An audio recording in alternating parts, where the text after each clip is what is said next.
প্রিয় মাধ্যমিকের ছাত্রছাত্রীরা এডুকেয়ার স্টাডি সেন্টার চ্যানেলে তোমাদের স্বাগত। আজ আলোচনা করব মাধ্যমিক 2026 টেস্ট পরীক্ষার জন্য অঙ্ক সাবজেক্টের উপপাদ্যের সবথেকে নিখুঁত এবং বেস্ট সাজেশন নিয়ে। তোমাদের জন্য মাত্র কয়েকটি উপপাদ্য দেব। এই উপপাদ্যগুলি ভালোভাবে প্র্যাকটিস করলে তোমাদের টেস্ট এবং ফাইনাল পরীক্ষায় কমন পাবেই। মাধ্যমিকের মাত্র 6টি টপিক থেকে উপপাদ্য আসে, যেমন নাম্বার 1 পিথাগোরাসের উপপাদ্য, নাম্বার 2 বৃত্তের সম্পর্ক সংক্রান্ত, নাম্বার 3 সদৃশতা সংক্রান্ত, নাম্বার 4 বৃত্ত সম্পর্কিত, নাম্বার 5 বৃত্তস্থ কোণ সম্পর্কিত এবং বৃত্তস্থ চতুর্ভুজ সংক্রান্ত। তবে তোমাদের 2026 সালে বৃত্তস্থ চতুর্ভুজ সংক্রান্ত এবং পিথাগোরাসের উপপাদ্য আসবে না, অর্থাৎ বাকি 4টে টপিক থেকে তোমাদের উপপাদ্য আসার সম্ভাবনা কার্যত নিশ্চিত। এই 4টে টপিক থেকে আমি মাত্র কয়েকটি উপপাদ্য দেব, যেগুলি থেকে তোমরা কমন পাবেই। তাই কথা না বাড়িয়ে শুরু করছি আজকের আলোচনা।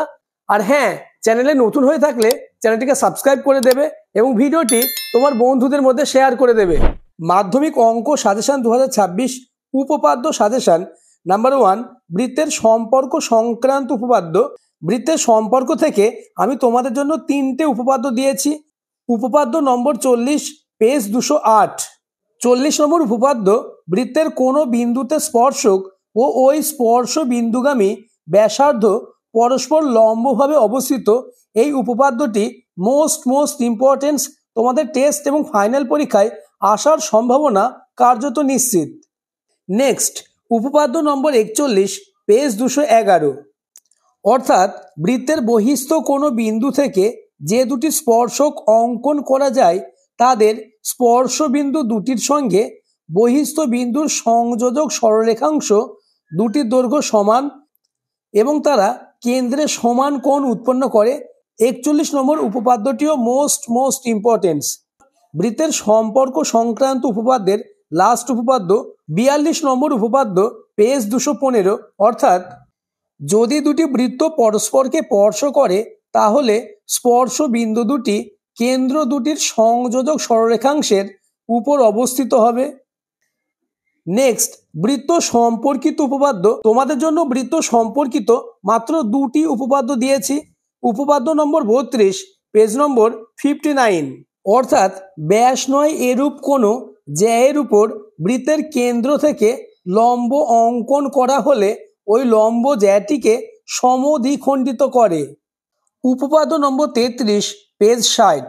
33 নম্বর উপপাদ্য, প্রমাণ করি যে ব্যাস নয় এরূপ কোনো জ্যাকে যদি বৃত্তের কেন্দ্র বিন্দুগামী কোনো সরলরেখা সমদ্বিখণ্ডিত করে তাহলে ওই সরলরেখা ওই জ্যায়ের উপর লম্ব হবে। নেক্সট টপিক, বৃত্তের কোণ সম্পর্কিত উপপাদ্য।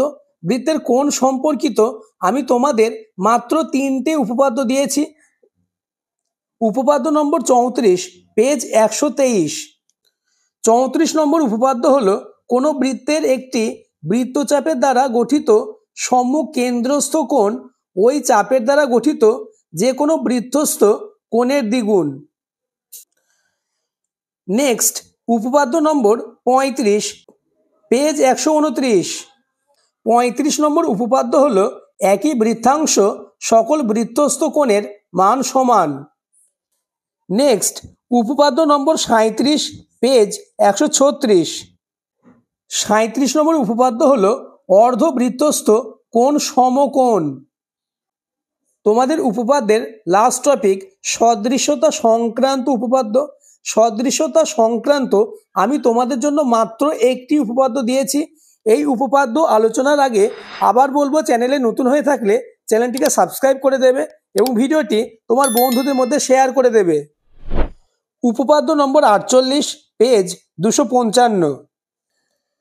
48 নম্বর উপপাদ্য হলো যে কোনো সমকোণী ত্রিভুজের সমকৌণিক বিন্দু থেকে অতিভুজের উপর লম্ব অঙ্কন করলে এই লম্বের উভয় পার্শ্বস্থিত ত্রিভুজদ্বয় সদৃশ এবং ওই ত্রিভুজগুলির প্রত্যেকে মূল ত্রিভুজের সঙ্গে সদৃশ্য।